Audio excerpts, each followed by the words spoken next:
Apa dia antara amalan yang sepatut kita buat bila masuk malam 10 akhir Ramadan? Solat?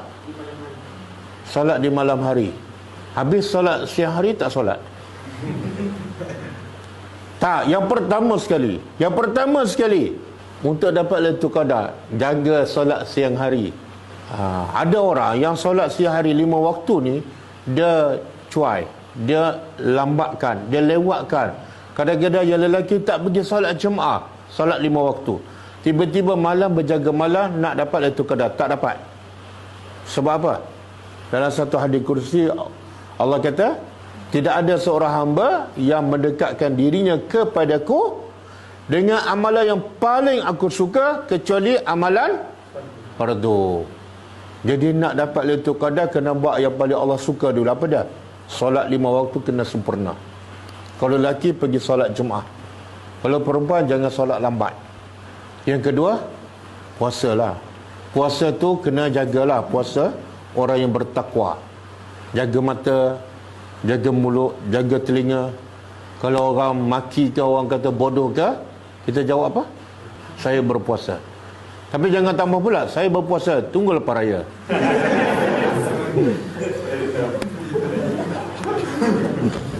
Dia sebenarnya puasa nak latih kita untuk sebulan Ramadan ke untuk selama-lama. Sebab itulah kita kena fikir 10 akhir Ramadan bukan pengakhiran, tapi titik permulaan untuk kita berubah menjadi lebih baik. Bila? Selepas raya. Jangan warak, bagus, akhlak baik 10 akhir je. Lepas 10 akhir balik asal. Yang ketiga, solat malam, mendirikan malam. Solat tarawihnya dengan tahajudnya. Dia nak solat, dia nak Lailatul Qadar tapi tak solat tarawih, tak dapat. Sebab syarat utama Lailatul Qadar ialah qamah, mendirikan malam. Yang keempat, kalau boleh iktikaf. Sebenarnya perempuan pun boleh. Perempuan boleh tak iktikaf ya? Isteri Nabi pernah beriktikaf bersama Nabi. Dan selepas Nabi wafat pun ada isteri Nabi yang beriktikaf di masjid. Iktikaf hanya di masjid Katalah tak boleh iktikaf, yang terbaik apa dah? Kata ulama, kalau boleh di rumah kita buat satu tempat khas untuk beribadat. Contoh dalam bilik utama kita ada ruang khas untuk kita solat, untuk kita baca Quran, untuk kita zikir, tempat khas. Tapi bukan iktikaf. Iktikaf mesti di masjid. Yang kelima, yang antara yang terpenting juga, iaitu baca dan tadabbur Al-Quran. Kita tahu malam Al-Qadar turun apa? Turun Al-Quran, tapi dia tak baca Quran. Pelik. Kalau boleh ambil cuti. Masak-masak ni tak payahlah, order je. Sebab apa? Bila kita masak kan, ambil masa satu. Yang kedua penat. Bila penat, tumbang kan? Tumbang. Lailatul Qadar entah ke mana. Jadi orang yang masih habiskan masa untuk memasak, untuk makan, di 10 akhir Ramadan memang tak tahu menilai nikmat yang Allah nak bagi pada dia. Dan sekarang kita cakap pasal Lailatul Qadar kan, Lailatul Qadar waktu malam. Jadi banyakkan baca Al-Quran dan tadabbur di waktu malam. Cuba bayangkan kita baca Quran satu huruf berapa? 10 pahala. Kalau kebetulan malam tu Lailatul Qadar, berapa pahala? Tapi jangan baca malam je, siang pula tidur je. Tak, bacalah siang dan malam, cuma lebih banyak masa baca di waktu malam. Dan Nabi Allah puji ahli kitab.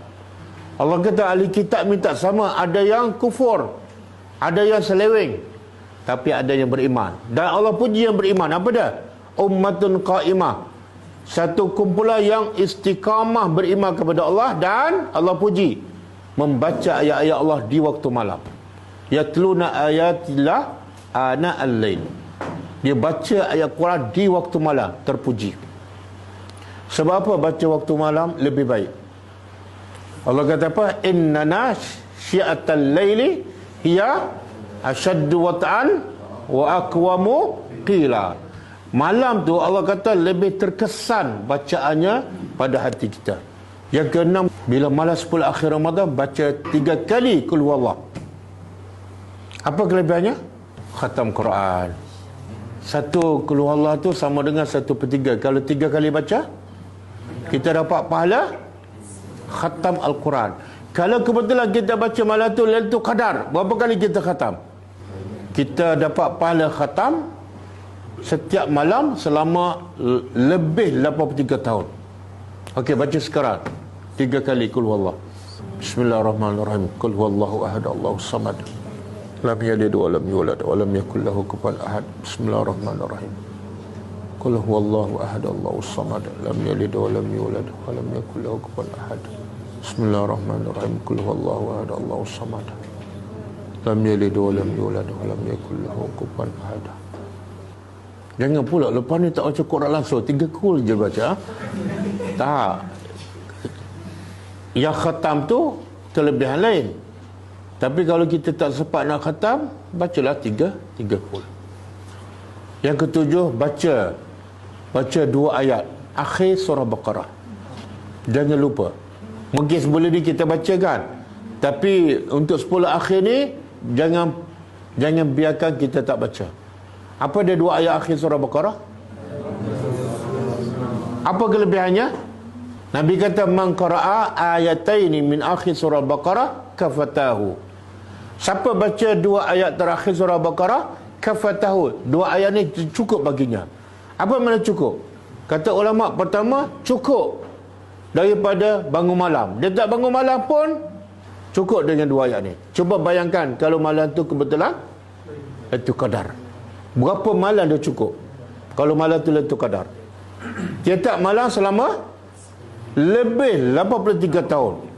Dan ada ulama mengatakan kafata tu makna siapa baca 2 ayat akhir surah Baqarah mencukupinya daripada kebaikan yang lain. Ada juga mengatakan mencukupi daripada segala kejahatan. Mana 2 ayat ni boleh mengawalnya daripada segala kejahatan. Yang ke-8, bila solat tarawih, solat dengan imam sampai selesai. Kenapa? Nabi kata man qama ma'al imam hatta yansarifa kutibat lahu qiyamul lailah. Siapa yang solat bersama imam sehingga imam selesai. Selesai apa ni?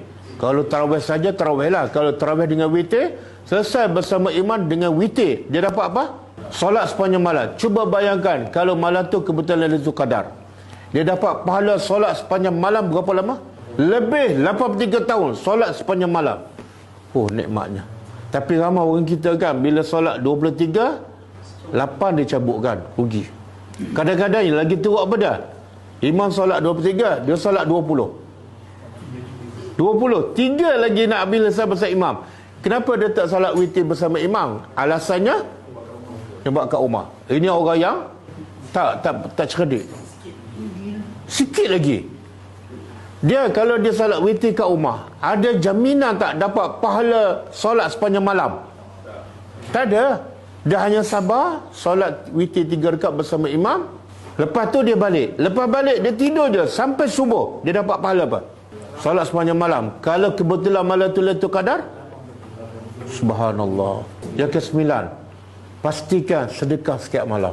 Walaupun kedekutnya RM1 je. Walaupun RM5 lah ya.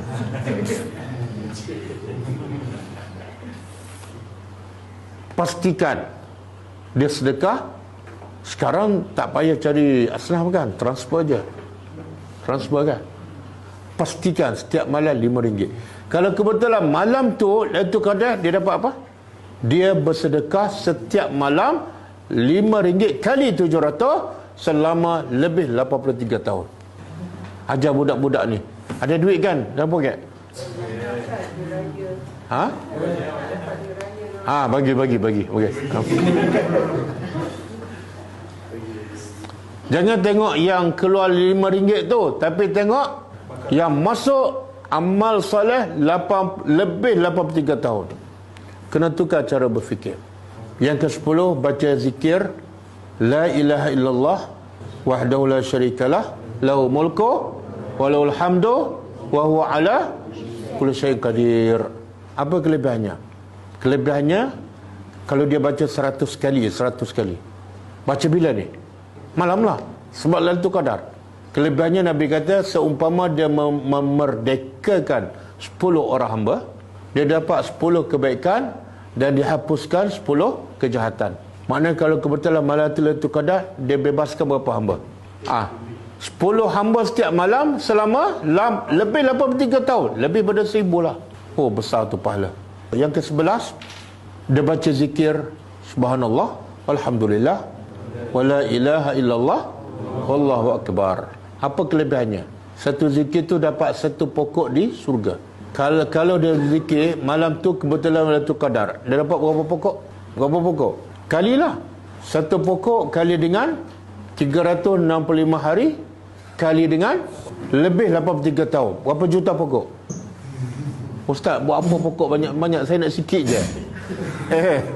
Kamu tahu tak surga kamu seluas mana? Seluas langit dan bumi. Nanti kamu menyesal, ya Allah besarnya surga tapi pokok tak ada. Benda-benda ni simple je. Amalan sikit tapi pahala berganda. Yang ke-12, jangan lupa baca malam ni zikir Subhanallah wa bihamdihi Subhanallah il azim. Lagi pendek zikir tu. Apa kelebihannya? Kalimatani, 2 kalimah. Sakilatani fil mizan, berat pada timbangan di akhirat. Dan khafifatani fil lisan, mudah di lidah.